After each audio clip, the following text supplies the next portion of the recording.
Bonjour à toutes et tous. Eh bien, je vais vous faire petite vidéo sur le champion de Paris que vous voyez ici, hein, qui peut être blanc ou un peu brunâtre, brun clair. C'est un champignon qui est consommé depuis fort longtemps, puisque dans l'Antiquité déjà les Grecs connaissaient la culture du champignon de Paris. Et on l'appelle champignon de Paris, nous en France, pourquoi? Bah, surtout depuis le fait que des cultivateurs ont commencé à apprendre à cultiver les champignons de Paris d'abord en pleine terre autour de Paris, à Versailles notamment, la Quintigny cultivait le champignon de Paris en pleine terre. Et ensuite, dans les carrières, fortuitement, dit-on, eh bien, on a trouvé des champignons pouvant pousser dans les carrières, dans les trous des carrières calcaires en région parisienne. Alors, l'histoire dit que ce serait un soldat qui pourrait échapper à une punition de Napoléon, aurait fui et se serait réfugié dans des carrières donc de calcaire, notamment dans une carrière avec beaucoup de trous, de petits gouffres dans lesquels les soldats avaient l'habitude, les cavaliers avaient l'habitude de jeter le crottin de cheval.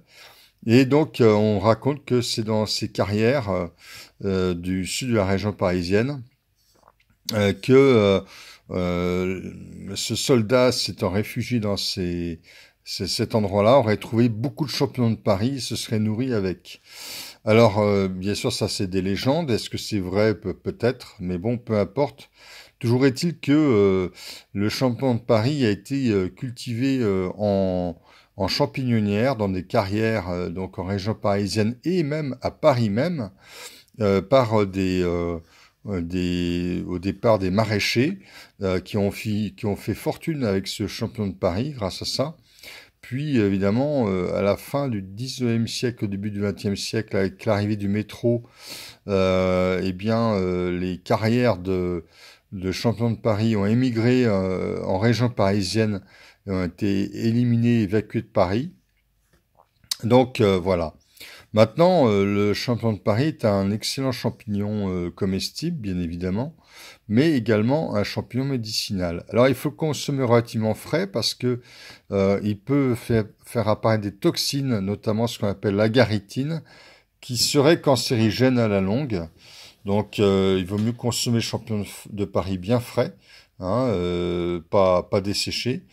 Ensuite, alors évidemment, s'il est séché dans les bonnes conditions, réduit en poudre, il peut être consommé aussi. La teneur en agaritine sera très faible. Ensuite, c'est un champignon médicinal. Il faut le savoir. C'est un champignon qui est notamment contient des antihistaminiques, donc utile comme anti-allergique respiratoire. On peut conseiller le champignon de Paris dans les cas de réaction asthmatique ou de rhume des foins pour réguler l'immunité et pour calmer ces réactions allergiques respiratoires. Donc le champignon de Paris, on peut le consommer de cette manière-là pour vraiment pour réguler l'immunité. Ce serait par ailleurs un stimulant nerveux, ce serait par ailleurs un tonique général, ce serait par ailleurs un champignon utile comme anti-cancer, comme beaucoup de champignons.